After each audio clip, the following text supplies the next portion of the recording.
Assalamualaikum warahmatullahi wabarakatuh.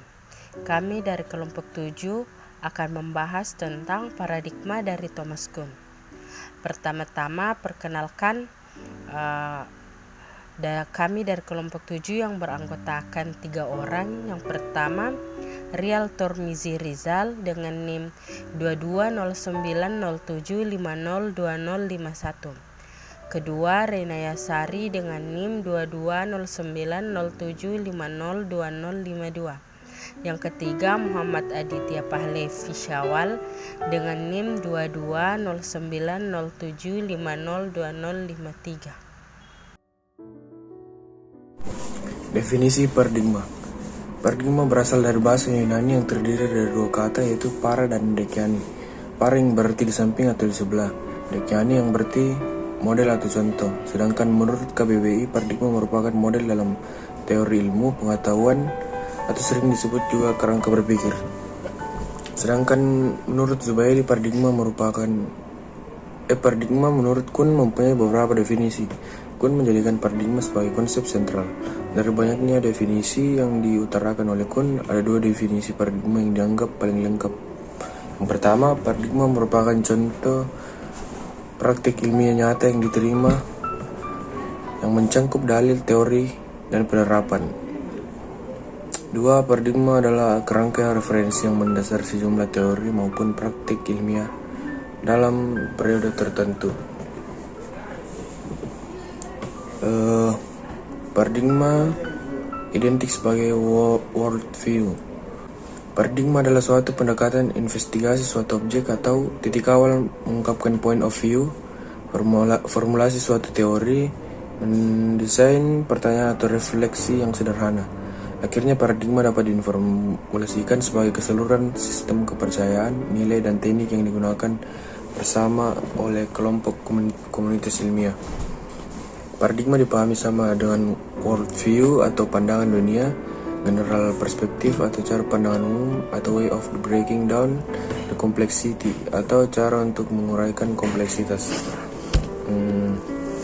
Makna worldview sebagai kepercayaan, perasaan, dan apa-apa yang terdapat dalam pikiran orang yang berfungsi sebagai motor bagi keberlangsungan dan perubahan sosial dan moral.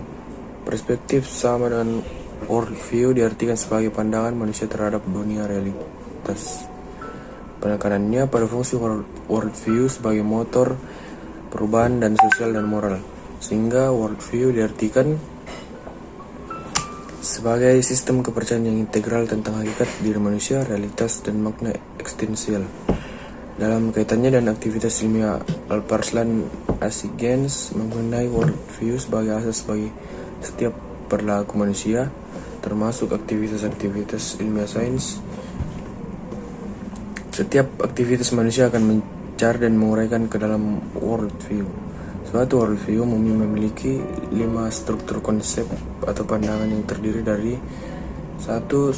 Struktur konsep tentang ilmu, 2. Tentang alam semesta, 3. Tentang manusia, 4. Tentang kehidupan, dan terakhir tentang nilai moralitas.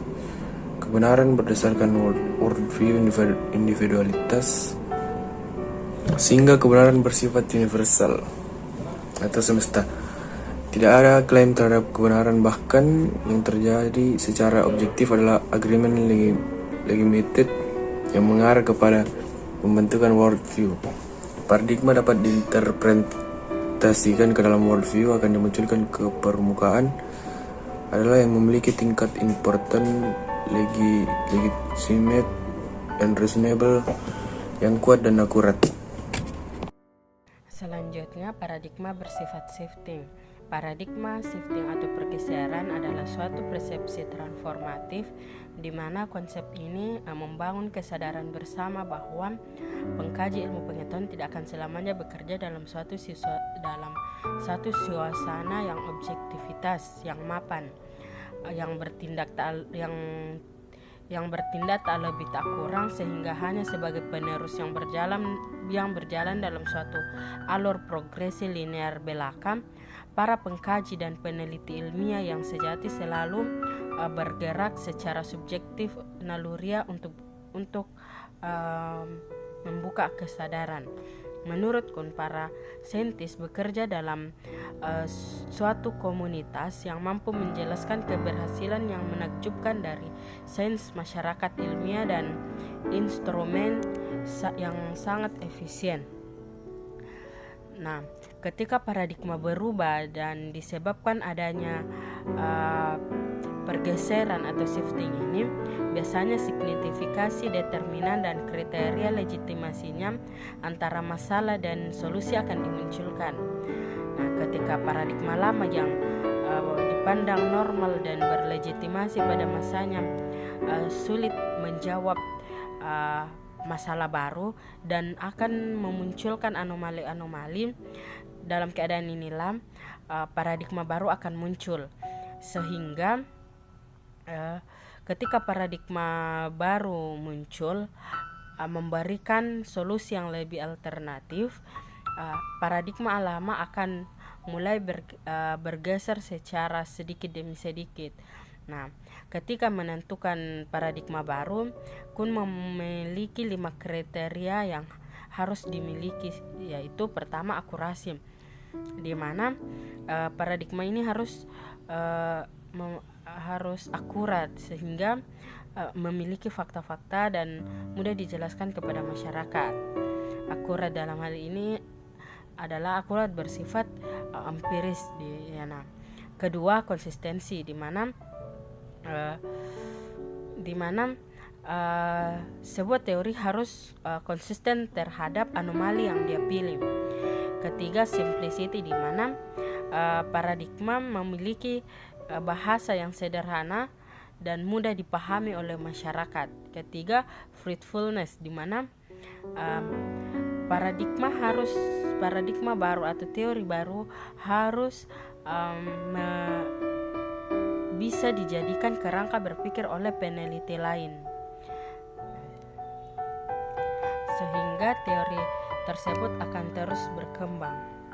Selanjutnya, paradigma menjawab puzzle solving, di mana paradigma menunjukkan sejenis unsur puzzle solving atau pemecahan teka-teki yang digunakan sebagai model, pola, dan contoh yang dapat menggantikan kaidah-kaidah yang secara eksplisit menjadi dasar bagi pemecahan permasalahan dan teka-teki normal sains yang belum tuntas. Nah, Kun beranggapan mengapa satu paradigma bertahan sedangkan yang lain mati, karena salah satu paradigma tersebut dapat memecahkan puzzle-nya atau teka-teki. Kun menantang eksistensi realitas sains. Sains yang dikaji akan mendeteksi baru perkembangan berdasarkan prediksi yang akurat.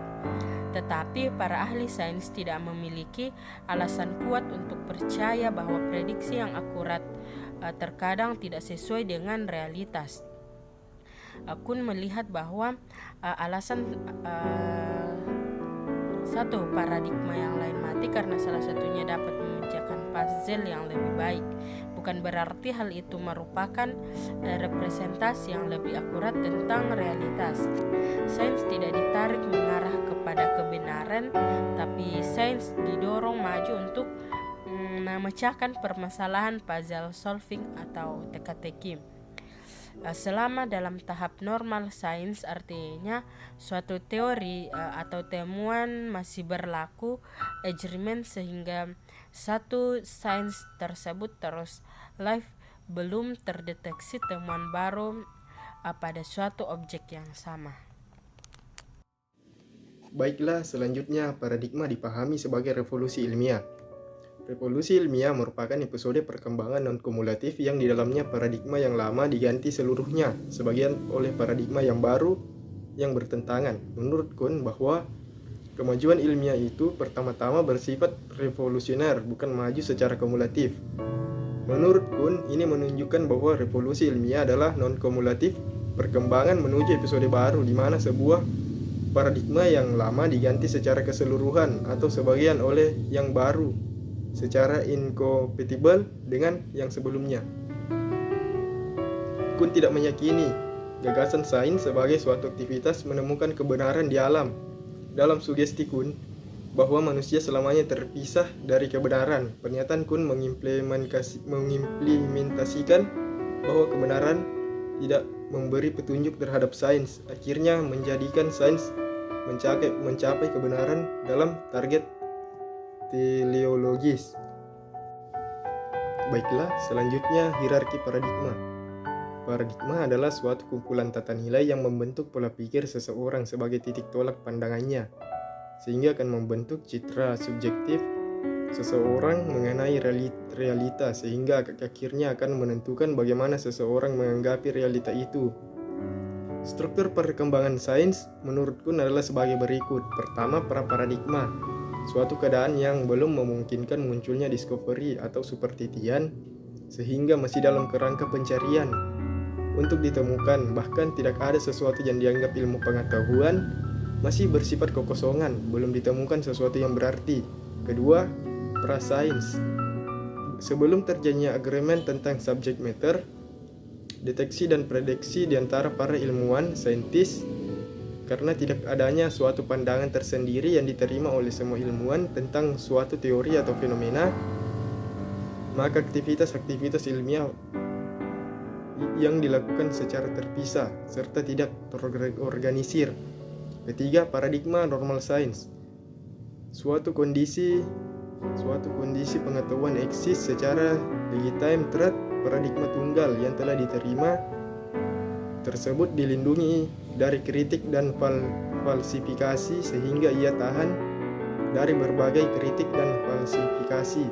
Keempat, normal science, yaitu situasi ketika sebuah paradigma menjadi sedemikian dominan sehingga ia digunakan sebagai tolak ukur utama dan umum sampai seolah tak lagi perlu mempertanyakan ulang prinsip-prinsip pertamanya.